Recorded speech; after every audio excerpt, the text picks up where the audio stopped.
Hello friends, स्वागत है हमारे चैनल लाइफ एकेडमी पे। ये हमारा करंट अफेयर का पहला वीडियो है। ये वीडियो जुलाई के पहले वीक का है। इसमें सभी इंपॉर्टेंट क्वेश्चंस कवर करने की कोशिश। इसमें टॉप 25 क्वेश्चंस हैं जो कि एग्ज़ाम्स के लिए बहुत ही महत्वपूर्ण हैं। इसमें ज़्यादा क्वेश्चंस कवर करने की कोशिश नहीं की गई, बस टॉप 25 क्वेश्चंस हैं जो कि आपको पूरे जुलाई के कवर कर देगा। तो बिना लेट के हुए चलते हैं हमारे टॉपिक की तरफ। जो हमारा पहला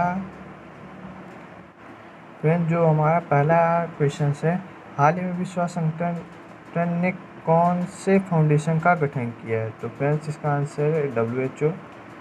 और WHO की बात किया जाए तो WHO की स्थापना 7 अप्रैल 1948 में हुआ था। ठीक है,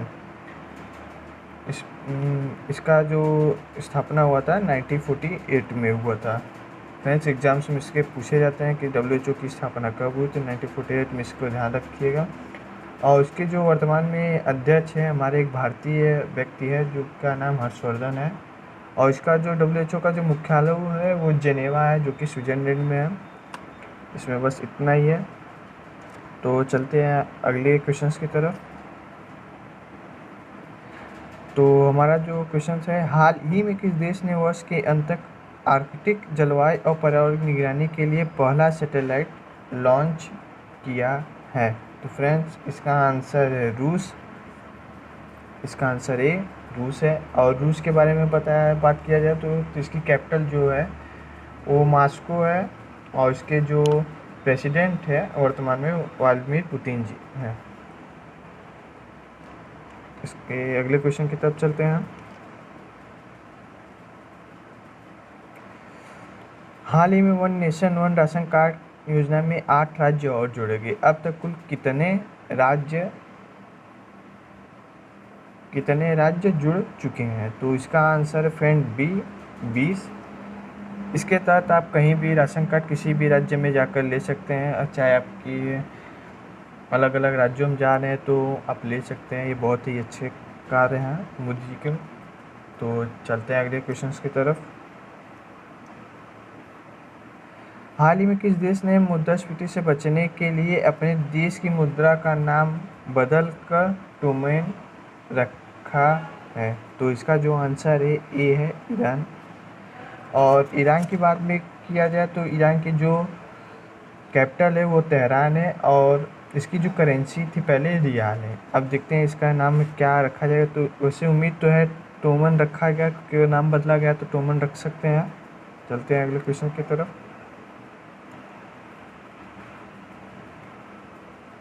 हाल ही में किस देश ने लॉन्ग मार्च 5B रॉकेट का सफल परीक्षण किया गया? तो चीन। भाई, सब लोग जानते हैं चीन इस समय कितना खतरनाक हो गया है। तो चलते हैं अगले क्वेश्चन की तरफ। हालांकि इस संगठन ने चेचक पर डाक टिकट जारी किया है? तो इसका आंसर फ्रेंड ए संयुक्त राष्ट्र। और अगला जो हमारा क्वेश्चन है, क्वेश्चन नंबर 7, हाल ही में अग्निपथ मिसाइल पार्क के आधारशिला कहाँ पर रखा गया है? तो इसका आंसर है फ्रेंड्स ए INS कनी। अगले क्वेश्चन पे चलते हैं। हाल ही में चंबा टनल का निर्माण किस परियोजना के तहत किया गया? तो फ्रेंड्स, इसका जो आंसर है वो है ए चारधाम संपर्क परियोजना। और चारधाम संपर्क परियोजना के बारे में बात किया जाए तो ये उत्तराखंड में इसका निर्माण हुआ। इसकी नींव प्रधानमंत्री नरेंद्र मोदी जी ने किया था। ये 27 दिसंबर 2016 को इसकी नींव रखी गई। और इसके बारे में अगर बात किया जाए तो यह ऋषिकेश से उत्पन्न चार धाम राजमार्ग नेटवर्क में 4 पवित्र स्थानों बद्रीनाथ, केदारनाथ, गंगोत्री, यमुनोत्री को जोड़ने वाले 4 अलग अलग मार्ग होंगे इस टनल में। फ्रेंड्स, ये बहुत ही IMP है, इसको ध्यान में रखिएगा। इसमें परियोजनाएं पूछ सकता है कि किस परियोजना के तहत आएगा। तो इसका जो नाम है चारधाम संपर्क परियोजना। चलते हैं अगले क्वेश्चन की तरफ। हाल ही में ऑपरेशन समूह सेतु किसने लॉन्च किया है? तो फ्रेंड्स, इसका जो आंसर है भारतीय नौसेना, ए इसका आंसर है। ठीक है। और नौसेना की बात में किया जाए, भारतीय नौसेना के बारे में, तो इसकी जो स्थापना हुई थी 4 दिसंबर को हुआ था और इसका जो आदर्श वाक्य है सत्य वरुण है और वर्तमान में इसके जो प्रमुख हैं नौसेना प्रमुख वो एडमिरल करमबीर सिंह के जो कि 24वें हैं। तो चलते अगले टॉपिक की तरफ।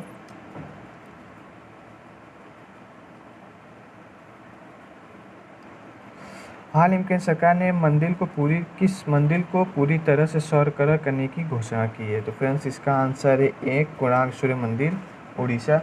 और कोणार्क सूर्य मंदिर उड़ीसा के बारे में बात किया जाए तो इस मंदिर का नींव 13वीं शताब्दी में रखा हो गया था और इसे नरसिम्हदेव प्रथम ने बनवाया था। इसमें बस इतना ही। आगे चलते हैं हमारे क्वेश्चन। हाल ही में विशाखापट्टनम में गैस लीक होने के कारण लोगों की जो मृत्यु हुई है कौन सी गैस थी?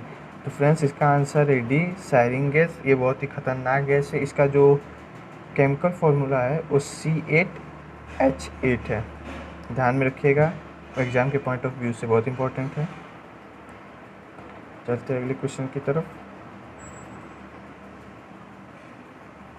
विश्व बैंक की नई उपाध्यक्ष मुख्य अर्थशास्त्री कौन बनी है? तो इसका जो आंसर है वो है कार्मेन रेनहार्ट जी। तो चलते हैं अगले क्वेश्चन की तरफ। फ्रांस के नए प्रधानमंत्री कौन होंगे? तो इसका जो आंसर है जैक कैस्टेक्स। हाल ही में जो चुनाव हुआ तो उसके नतीजे के अनुसार जैक कैस्टेक्स को वो प्रधानमंत्री चुना गया है। चलते हैं एग्जाम के पॉइंट ऑफ व्यू से इम्पोर्टेंस है फ्रांस के नए प्रधानमंत्री। तो चलते हैं आगे क्वेश्चन की तरफ। NAHI के अध्यक्ष कौन है वर्तमान में? तो फ्रेंड्स इसका आंसर है सुखबीर सिंह संधू। ये हाल ही में इसलिए इम्पोर्टेंस है क्योंकि इनके कार्यकाल को 6 महीने के लिए बढ़ा दिया गया। ये हाल ही में रिटायर होने वाले थे लेकिन इनके 6 महीना इनके कार्यकाल को बढ़ा दिया गया है। इसके लिए ये एग्ज़ाम के लिए IMP हो सकता है। तो चलते हैं अगले क्वेश्चंस की तरफ। रूस के राष्ट्रपति पद का चुनाव किसने जीता है? तो इसका आंसर है व्लादिमीर पुतिन। ये हर बार जीतते हैं, इस बार भी इन्होंने अपना जो चुनाव है उसका जीत लिया है। चलते हैं अगले क्वेश्चन की तरफ।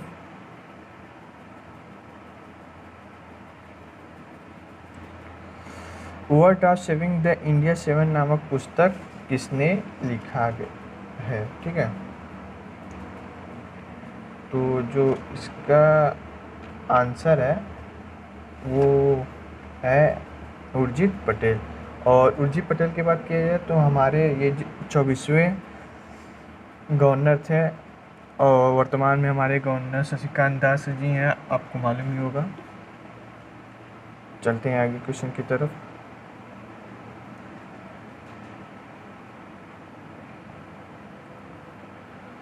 किस देश ने जासूसी उपग्रह ओफेक 16 का प्रक्षेपण किया है? तो इसका आंसर है फ्रेंड्स इजराइल। हाल ही में इन्होंने ओफेक 16 और इजराइल एक बहुत ही पावरफुल कंट्री भी है, तो छोटे सा भी है लेकिन इसमें पावर बहुत है। तो चलते हैं आगे क्वेश्चन की तरफ। हाल ही में केंद्र सरकार द्वारा स्थापित IFSCA का अध्यक्ष किसे नियुक्त किया गया है? फ्रेंड्स ये हाल ही में नया स्थापना हुआ है और इसके जो अध्यक्ष हैं इंजीनियर श्रीनिवास जी हैं। इसको ध्यान दीजिएगा, क्वेश्चन इसका आंसर ए है। बहुत ही इंपॉर्टेंस हो सकता है एग्जाम के पॉइंट ऑफ व्यू से। चलते आगे क्वेश्चन की तरफ।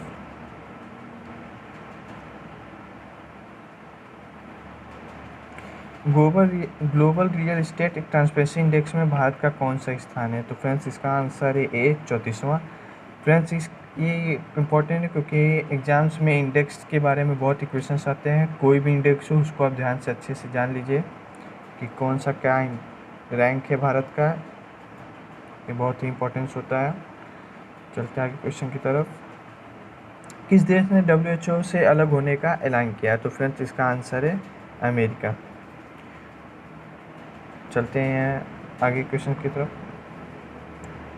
प्रधानमंत्री ने कहाँ स्थित एशिया के सबसे बड़े सोलर प्लांट का उद्घाटन किया? तो फ्रेंड्स इसके बारे में बताया जाए तो इसका आंसर डी रीवा मध्य प्रदेश है। और ये सब हमारा एशिया में सबसे बड़ा पावर प्लांट है। बहुत ही अच्छी बात है ये, इसको ध्यान दीजिए, पेपर के पॉइंट ऑफ व्यू से बहुत इंपॉर्टेंट है। चलते आगे क्वेश्चन की तरफ। क्वेश्चन नंबर 22, भारत के किस पशु गणना गिनीज बुक ऑफ वर्ल्ड में रिकॉर्ड में शामिल किया गया है? तो इसका आंसर है फ्रेंड्स बी, बाघ। बाघ पशु गणना 2018। फ्रेंड्स ये भी इम्पोर्टेंस हो सकता है, उसके बारे में आप देख लीजिएगा। चलते हैं अगले क्वेश्चन की तरफ। विश्व जनसंख्या कब मनाया जाता है? इसका जो आंसर है ए 11 जुलाई को। ये अभी हाल ही में मनाया गया है 11 जुलाई को, तो ये पेपर के पॉइंट ऑफ व्यू से इम्पोर्टेंस हो सकता है। वैसे भी एग्जाम्स के लिए विश्व जनसंख्या दिवस बहुत ही इम्पोर्टेंट है, इसको ध्यान दीजिएगा। चलते हैं अगले क्वेश्चन की तरफ। किस प्रदेश के नौसेना पुलिस थाना देश में सबसे श्रेष्ठ थाने का दर्जा दिया गया है? तो फ्रेंड्स इसका आंसर है अरुणाचल प्रदेश, को ध्यान में रखिएगा। चलते हैं आगे क्वेश्चन की तरफ। फ्रेंड्स मुकेश अंबानी दुनिया के सबसे अमीर व्यक्तियों की सूची के स्थान पर आ गए हैं। तो उनका जो मतलब वर्ल्ड में जो रैंक है इनका ये तीसरा है। तो फ्रेंड्स आपको बता दें इसका आंसर सी, दूसरे स्थान पे मुकेश अंबानी एशिया के ही सबसे बड़े थे, लेकिन ये दुनिया के अब सबसे बड़े अमीर आदमी बन चुके हैं। अच्छी बात है हम सब कोई। और ये रिलायंस के चेयरमैन हैं। जियो तो आप जानते हैं, आप लोग सभी जियो का सिम यूज करते होंगे। फ्रेंड्स आज के लिए बस इतना ही। ये टॉप 25 क्वेश्चन है जो कि जुलाई के लिए बहुत ही इंपॉर्टेंट क्वेश्चन थे। फ्रेंड्स हमारे चैनल को सब्सक्राइब करना ना भूलिएगा, नीचे जो सब्सक्राइब बटन है उससे एक बार क्लिक जरूर कर दीजिएगा और बेल आइकन को जरूर दबाइएगा ताकि हमारा अगला आपको नोटिफिकेशन आपको मिलता रहे। उम्मीद करते हैं आपको वीडियो अच्छा लगा, और इस वीडियो का जो PDF है आपको नीचे दिए डिस्क्रिप्शन बॉक्स में दिया गया है, वहाँ से आप इसको डाउनलोड कर सकते हैं। और चलिए ठीक है, आपसे फिर मिलेंगे। Have a nice day, good bye.